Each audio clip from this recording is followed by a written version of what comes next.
శ్రీమాత్రే నమ. జయ గురు దత్తాత్రేయ నమ. ఈ వీడియోలో మనం వృషభ రాశి వారికి శ్రీ విశ్వావసునామ సంవత్సర ఫలితాలు ఏ విధంగా ఉన్నాయో పరిశీలించే ప్రయత్నంలో ముందుగా ఆదాయ వ్యయాలు పరిశీలించినప్పుడు వృషభ రాశి వారికి ఆదాయం 11, వ్యయం 5 ఉన్నాయి. మరి ఈ సంవత్సర ప్రారంభంలోనే 6 గ్రహాలు ఏకాదశ స్థానంలోకి రావడం వల్ల అనూహ్యంగా ఈ రాశి వారి యొక్క ఆదాయం పెరగడం జరిగింది. అంటే వివిధ మార్గాల ద్వారా వారి యొక్క ఆదాయం రావడం జరుగుతుంది. మరి వ్యయం కేవలం 5 పాయింట్లు మాత్రమే ఉండడం వల్ల ఇంచుమించుగా వచ్చిన ఆదాయంలో 60% మనకి మిగలడం జరుగుతూ ఉంటుంది. సో దానివల్ల మరి ఈ ఎక్కువ మిగిలిన ఆదాయంతో మరి రాశి యందు ఉన్నటువంటి గురువు యొక్క సంచారం వల్ల సత్కర్మలు ఎక్కువగా చేయడం జరుగుతూ ఉంటుంది. ఎక్కువగా వీళ్ళు మిగిలిన ధనంతో బంగారం మీద ఇన్వెస్ట్ చేయడం వల్ల చాలా వరకు మీకు ఇంకా మీ సంపద పెరిగే అవకాశం ఉన్నది. అంటే వృషభ రాశి వారికి చిన్న టెక్నిక్ ఏంటంటే వాళ్ళు దగ్గర ఉన్నటువంటి ధనం మిగిలినప్పుడు అది గోల్డ్ మీద ఇన్వెస్ట్ చేసుకుంటే అది స్త్రీలైనా పురుషులైనా వారికి బాగా కలిసి వస్తుంది. మరి ఇప్పుడు ఈ గురువు యొక్క సంచారం కూడా వీళ్ళకి మరి ఈ సంవత్సరంలో ఎక్కువగా ఏదో ఒక సంపద మీకు సమకూరే అవకాశం ఉన్నది. ఇక మిగతా గ్రహాల గురించి పరిశీలించినప్పుడు సాధారణంగా సంవత్సర ఫలితాలు మనం గురువు, శని, రాహు, కేతువు ఈ 4 గ్రహాల సంచారం మీదే ఆధారపడి ఉంటుంది. ఇంకా మనం మేషరాశి వారి కన్నా ఈ వృషభ రాశి వారికి అంటే పక్కనే ఉంటాయి కాబట్టి ఈ 11వ స్థానంలో ఈ 6 గ్రహాలు రావడం వల్ల ఏంటంటే మనం ఏ యాంగిల్లో చూసినా కూడా వీళ్ళకి ఏదో సోర్స్ ద్వారా ఇన్కమ్ రావడం జరుగుతుంది. అది బుధుడు వల్ల, స్నేహితుల వల్ల, శుక్రుడు ఉండడం వల్ల భార్య, కుమార్తె, కోడలు వల్ల, బుధుడు ఉండడం వల్ల మీ యొక్క వ్యాపారం వల్ల, మీ యొక్క సంతానం వల్ల, శని ఉండడం వల్ల మీ వృత్తి వ్యవహారాల వల్ల, రాహు ఉండడం వల్ల విదేశ వ్యవహారాల వల్ల ఈ విధంగా మీకు ఏ యాంగిల్లో చూసినా ఇన్కమ్ రావడం జరుగుతూ ఉంటుంది. అయితే చాలా సందర్భాల్లో రాహు ఏకాదశ స్థానంలో ఉన్నప్పుడు అధిక మొత్తంలో ధనం రావడం జరుగుతూ ఉంటుంది. అయితే అప్పు చేస్తే మాత్రం దాన్ని తీర్చలేని పరిస్థితి ఏర్పడుతుంటుంది. కాబట్టి ఏ రకాలుగా ఆదాయం కొరకు మీరు ప్రయత్నం చేయండి, కానీ అప్పు ద్వారా మాత్రం అది ఆదాయం అనుకొని ఖర్చు పెడితే మాత్రం తర్వాత ఇబ్బంది పడుతుంటారు. ఈ ఒక్క విషయంలో ఈ సంవత్సరంలో ఈ వృషభ రాశి వారు జాగ్రత్త పడవలసి ఉంటుంది. అయితే మనకు ముఖ్యంగా ఈ సంవత్సర ప్రారంభంలోనే శని లాభస్థానంలోకి వచ్చి సుమారు 2.5 సంవత్సరాల పాటు అదే రాశిలో సంచారం చేయడం జరుగుతూ ఉంది. అక్కడ రాహుతో కలిసి మే 18వ తారీఖు వరకు సంచారం చేయడం వల్ల ఇది చాలా వరకు సినిమా రంగం, మీడియా, సాఫ్ట్వేర్, ఫైనాన్స్ రంగాల్లో ఉన్న వాళ్ళకి ఒక విధంగా అదృష్టం పండినట్టే. వారి యొక్క టాలెంట్తో, వారికి ఉన్నటువంటి విజ్ఞానంతో, టెక్నాలజీతో కొత్త ప్రయోగాలు చేస్తూ ఒక మంచి నేము, దాంతోపాటు ధనం కూడా సంపాదించే అవకాశం ఉంది. విదేశ వ్యవహారాలు కలిసి వస్తాయి, విదేశ మిత్రులు సహకరిస్తారు. ఇది పారిశ్రామిక రంగంలో ఉన్న వాళ్ళకి మరి కొత్తగా ఏదన్నా పరిశ్రమ ఏర్పాటు చేసుకోవడం, పెద్ద మొత్తంలో ధనాన్ని సేకరించి ఒక ఇండస్ట్రీ స్థాపించడానికి ఈ గ్రహస్థితి మీకు చాలా వరకు అనుకూలంగా ఉన్నది. ఇక శని భగవానుడు ఈ రాశి వారికి యోగకారకుడు.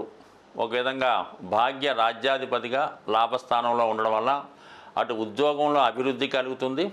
ఇంకా వేరే విధంగా రిటైర్మెంట్లో ఉన్న వాళ్ళకి కానీ ఆధ్యాత్మిక రంగంలో ఉన్న వాళ్ళకి చాలా వరకు చాలా ప్రశాంతత, అభివృద్ధి ఏర్పడుతుంది. ముఖ్యంగా ఈ సమయంలో వృషభ రాశిలో ఉన్నటువంటి నిరుద్యోగులు ఎవరైనా సరే చిన్నపాటి ప్రయత్నంతో మీకు మంచి బెనిఫిట్ ఉన్నటువంటి సర్వీస్లోకి ప్రవేశించే అవకాశం ఉంది. అంటే సాధారణంగా సంవత్సర ప్రారంభంలో ఉన్నటువంటి గ్రహస్థితి మొత్తం ఆ సంవత్సరం అంతా కూడా మీకు ఆ ఫలితాన్ని ఇవ్వడం జరుగుతూ ఉంటుంది. అందువల్ల ఏంటంటే ఇప్పుడు వృషభ రాశి వారికి రవి లాభస్థానంలో ఉంటూ శని భగవానుతో కలిసి ఉండడం వల్ల ప్రభుత్వ ఉద్యోగం కొరకు ఎవరైనా ప్రయత్నం చేస్తుంటే వారి యొక్క ప్రయత్నం ఈ సంవత్సరంలో నెరవేరే అవకాశం ఉన్నది.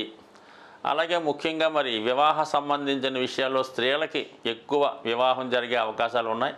అలాగే ఉన్నత విద్యా అవకాశాలు కూడా ఈ బుధ శుక్రుల కలయిక వల్ల ఏర్పడడం జరుగుతుంది. మొత్తం మీద శని మాత్రం వీళ్ళకి చాలా ఫేవర్గా రాబోయే 2.5 సంవత్సరాల పాటు ఎక్కడికో మిమ్మల్ని తీసుకెళ్ళడం జరుగుతుంది. దాని తర్వాత ప్రస్తుతం రాశిలో ఉన్నటువంటి గురువు భగవానుడు మీలో ఉన్నటువంటి సంస్కారాన్ని పెంచుతుంది, మంచి అలవాట్లు వస్తాయి, దైవభక్తి పెరుగుతుంది.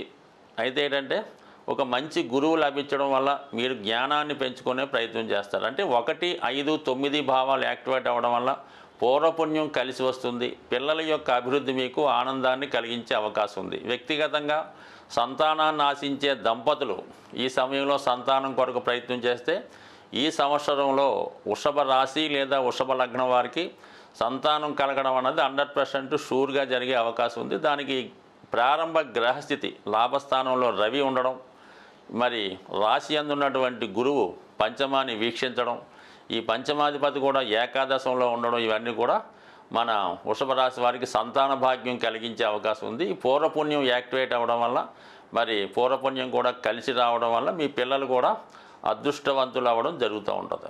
ఇక మే 15 తర్వాత ధనస్థానంలోకి గురువు మారుతున్నాడు. ఒక విధంగా జాతకుడు ఇంకా ఒక అదృష్టం కలిసి వచ్చినట్టే. అంటే లాభాధిపతి ధనస్థానం ఇంచుమించుగా ఒక సంవత్సరం పాటు మీకు ఉన్నటువంటి మీ కుటుంబానికి ఉన్నటువంటి సర్వ ఇబ్బందులు, కష్టాలు అన్నీ తొలగిపోవడం జరుగుతుంది. అంటే ధనాన్నిచ్చే కుబేరుడు మీ గృహంలోకి వస్తే మీరు ఎంత సులువుగా మీ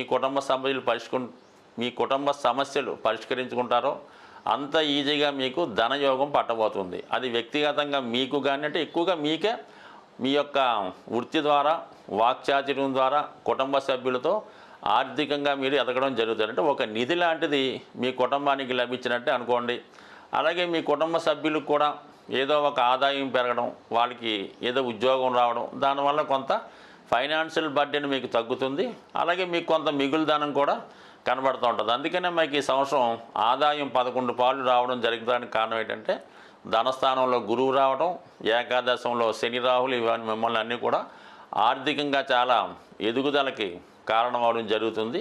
గురువు అయితే మంచి మార్గాల ద్వారా ధనాన్ని సంపాదిస్తాడు కాబట్టి చక్కగా ఇది పౌరోహిత్యులకి, ఉపాధ్యాయులకి, అలాగే అడ్వకేట్స్కి, ఆధ్యాత్మిక రంగంలో ఉన్న వాళ్ళకి, ప్రవచన రంగంలో ఉన్న వాళ్ళకి చాలా వరకు గౌరవం పెరుగుతుంది. ధనం కన్నా ఇంపార్టెంట్ ఈ వృషభ రాశి వారికి గౌరవం ఎక్కువగా పెరగడం కూడా చాలా వరకు మరి ఈ గ్రహస్థితి కారణం అవుతుంది. ఇక రాహు కేతువుల సంచారాన్ని పరిశీలించినప్పుడు రాహు ఆల్రెడీ మీకు 11వ స్థానంలో సంచరిస్తూ శని భగవానుతో కలియడం వల్ల వృత్తిలో అభివృద్ధి రావడం జరుగుతుంది. కొత్త టెక్నాలజీ ఉపయోగించుకుంటారు. వ్యాపార వర్గంలో ఉన్నవాళ్ళు వ్యాపార విస్తరణ చేస్తూ కొంతమంది మిత్రులను కూడా అందులో కలుపుకోవడం జరుగుతూ ఉంటుంది. ఈ విధంగా చాలా వరకు మల్టిపుల్గా కలిసి వస్తుంది. ముఖ్యంగా సినిమా పరిశ్రమ, ముఖ్యంగా నటీనటులు, యాక్టర్లు, కెమెరా, డైరెక్టర్లకి గొప్ప అవకాశాలు రావడం జరుగుతూ ఉంటుంది. అలాగే మీకు మంచి అవకాశాలు కూడా పెద్ద నిర్మాతల నుంచి రావడం కూడా ఒక అదృష్టంగా భావించండి. ఈ సంవత్సరంలో మీరు సక్సెస్ కాకపోతే ఇంక జీవితంలో ఇదే లాస్ట్గా మీరు భావించి మీరు ఆ ఫీల్డ్ని కూడా వదిలేవచ్చు అన్నమాట. అంత డెవలప్డ్గా రావడం జరుగుతుంది ఎక్కువగా ఈ సినిమా, సాఫ్ట్వేర్ రంగంలో ఉన్న వాళ్ళకి. ఇక కేతువు గత కొంతకాలంగా 5వ స్థానంలో ఉంటూ సంతాన విషయంలో ఇబ్బందులు, స్పెక్యులేషన్లో చికాకులు రావడం జరుగుతుంది. ఇంచుమించుగా మే 18 వరకు కూడా ఏదైనా నిర్ణయం తీసుకోముందు 1-2 సార్లు ఆలోచించాలి. పెట్టుబడి పెట్టే విషయంలో కానీ, షేర్ మార్కెట్లో కానీ జాగ్రత్తగా వ్యవహరించడం మంచిది. సంతానం ద్వారా కొన్ని ఇబ్బందులు ఎదుర్కోవడం జరుగుతూ ఉంటుంది.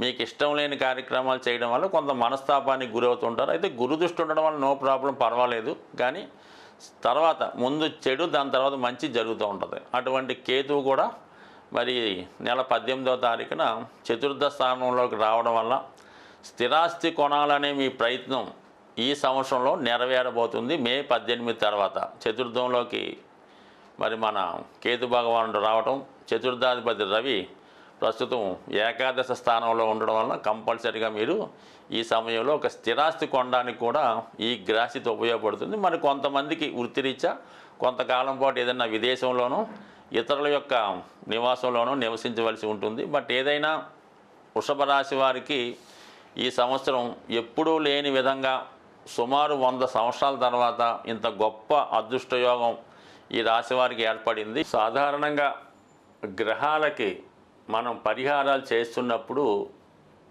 ఒక విధంగా జలతత్వంలో ఎక్కువ గ్రహాలు ఉన్నప్పుడు కానీ, ఆ జలతత్వంలో ఉన్నటువంటి గ్రహాలు మనకి వ్యతిరేక ఫలితాలు ఇస్తున్నప్పుడు అభిషేకం ద్వారా మనం ఆ గ్రహాన్ని పరిహారం చేస్తే 100% ఆ ఫలితం తొందరగా రావడం జరుగుతుంది. ఇప్పుడు మనకి ఈ మీనరాశిలో 6 గ్రహాలు ఉండగా ఈ సంవత్సరం ప్రారంభమైంది కాబట్టి అందులో మిత్రగ్రహాలు ఒకటే ఉంటే పర్వాలేదు, శత్రుగ్రహాలు కూడా ఉండడం వల్ల, అంటే శుక్రుడికి రవికి వ్యతిరేకత, శనికి రవికి వ్యతిరేకత, ఈ విధంగా ఒక రాశిలో ఈ పాపగ్రహాలు చేరినప్పుడు ఆ భావం యొక్క ఫలితాన్ని సంపూర్ణంగా నాశనం చేయడం జరుగుతూ ఉంటుంది. మరి ఆ కారణం వల్ల ఈ ద్వాదశ రాశుల వారికి కూడా ఈ రాహువు, శని, రవి వ్యతిరేక ఫలితాలు ఈ సంవత్సరంలో ఇస్తున్న కారణంగా మరి మీరంతా కూడా అభిషేకం ద్వారా మీరు గ్రహాలకి పరిహారం చేసుకోవచ్చు. అంటే ఇన్ని గ్రహాలకి మీరేమీ పరిహారం చేయక్కర్లేదు. అందరికీ ఆదిదైవమైనటువంటి శివునికి మీరు జలంతో అభిషేకం చేయడం వల్ల మీకు ఎక్కువగా గ్రహశాంతి జరిగే అవకాశం ఉంటుంది. అలాగే మీరు ఏదైనా ఒక పుణ్య నది స్నానం ద్వారా ఖచ్చితంగా ఈ గ్రహాల యొక్క ఫలితాల నుంచి, అంటే పాప ఫలితాల నుంచి బయటపడే అవకాశం ఉంది. కాబట్టి మరి విధి విధానంగా అన్ని రాశుల వారికి సులభంగా మీరు పరిహారం పొందాలంటే ఒకటేంటంటే శివుడికి మాస శివరాత్రి రోజు అభిషేకం చేసుకోవడం, అవకాశం ఉన్నప్పుడు పుణ్యనది స్నానం చేయడం ద్వారా మీరు పునీతులయ్యే అవకాశం ఉంది. అలాగే మనకి ఏదైనా అగ్నితత్వ రాశిలో ఉన్నటువంటి గ్రహం ఇబ్బంది పెడుతుంటే మరి హోమం చేసుకోవడం ద్వారా ఆ గ్రహం యొక్క మంచి ఫలితాన్ని పొందవచ్చు. అంటే ప్రస్తుతం ఈ ప్రారంభంలో పెద్దగా అగ్నితత్వ రాశుల్లో గ్రహాలు లేవు కాబట్టి ఏదైనా మీకు ఇదొక అగ్ని ద్వారా పరిహారం, అంటే హోమం చేసుకోవడం. అయితే భూతత్వ రాశులైనటువంటి వృషభం, మకరం, కన్య రాశుల్లో పాపగ్రహాలు ఉన్నప్పుడు వాటి పరిహారం నిమిత్తం మీరు మరి దైవానికి ప్రసాదాలు పెట్టడం ద్వారా పరిహారం పొందొచ్చు. ఒక విధంగా అన్నదానం ద్వారా మీరు ఆ గ్రహాల యొక్క, అంటే ఆ రాశి యాక్టివేట్ అయితే ఆటోమేటిక్గా అందులో ఉన్నటువంటి గ్రహం మంచి ఫలితం ఇస్తుంది. కాబట్టి మరి కేతుగ్రహ అనుగ్రహం కోసం అన్న సంతర్పణ ద్వారా, అన్నదానం ద్వారా ఫలితాన్ని పొందొచ్చు. వాయుతత్వంలో ఎక్కువ గ్రహాలు ఉన్నప్పుడు, పాపగ్రహాలు ఉన్నప్పుడు జపం ద్వారా, అంటే మీకు మీరే చేసుకునే ఏదో ఒక మంత్రం చేసుకోవడం ద్వారా మరి వాయుతత్వంలో ఉన్నటువంటి గ్రహాలు మీకు మంచి ఫలితాన్ని ఇవ్వడం జరుగుతూ ఉంటుంది. బట్ ఏదైనా మరి ఈ సంవత్సరంలో ఈ జలతత్వంలో ఉన్నటువంటి రాహువు, శని మొదలగు పాపగ్రహాల శుభ ఫలితం పొందాలంటే ఖచ్చితంగా మీరు అభిషేకాల ద్వారా అమ్మవారికి చేయించుకోవచ్చు, అయ్యవారికి చేయించుకోవచ్చు. లేదంటే మీకు మీరు కూడా ఏదైనా ఒక పవిత్ర నదిలో స్నానం చేయడం వల్ల ఖచ్చితంగా పునీతులై ఆ గ్రహాల ప్రభావం నుంచి బయటపడే అవకాశం ఉంటుంది.